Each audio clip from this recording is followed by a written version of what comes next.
movies can try to ask the right questions. The Americans, they treat me like I'm the president of Finland. What would you have me do? Olivier, congratulations on this film. What really stuck with me is that this isn't just about politics. It's about how power is created, sold, and normalized through media, fear, and storytelling. And something that Paul mentioned in my interview, and it didn't even connect with me, but he's completely right, is Baranov is complacent in some terrible things, but he still feels so human. Can you talk about walking that line without softening what he's responsible for? You know, Paul said something really smart when we finished the film, and he said this movie is about complicity, and Yeah.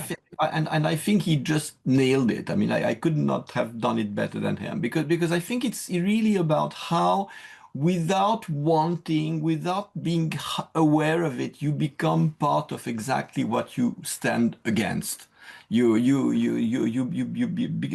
the world is what it is, because because you're dragged into areas you're not familiar with. You end up being part of what you're struggling against, and it's something that's pretty much what the book is about, more than Russian politics. I mean, Russian politics is obviously important, but I think with what we have been trying to do is something broader than that, more universal than that,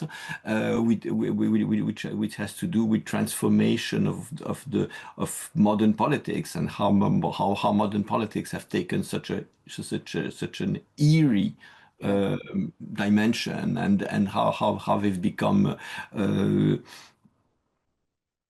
disastrous, and it's something that's not only happening in the US. I think it's happening all over the world, and I don't think that movies can provide answers, but movies can try to ask the right questions.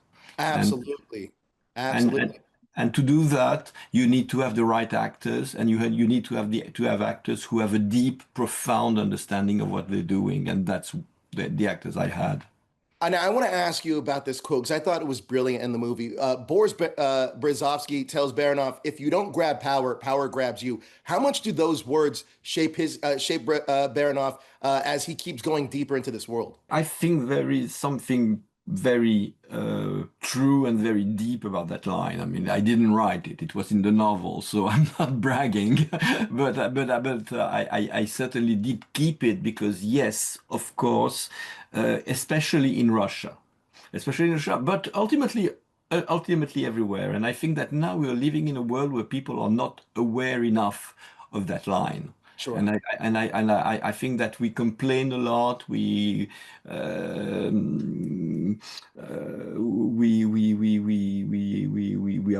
angry. We're frustrated, but we are not willing to go to war. And I think that we live in a world where, when you stand for certain values, you want to go to war. Absolutely. Now, this movie is about Putin's rise, but it also is about the political world we're living in now. Kind of like you mentioned, Yes. did it feel like you were showing the origins of how modern power works in today's It landscape? was yeah, it's what was exciting for me when I first started thinking of adapting this book. I mean,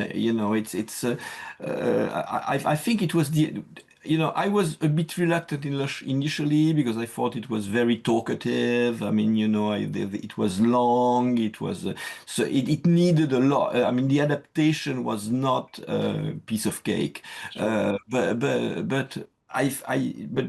then what was exciting for me is that what this book does is just pinpoint the moment when modern politics happen, when all of a sudden something changes, and we see that all of a sudden we live in a different world with different values, and we are exactly at the center of the process, and we see it happen in front of our own eyes. And I think that it's something that has meaning for in terms of Vladimir Putin's rise, but I think it's very obvious it has echoes with modern politics in general, and American politics specifically.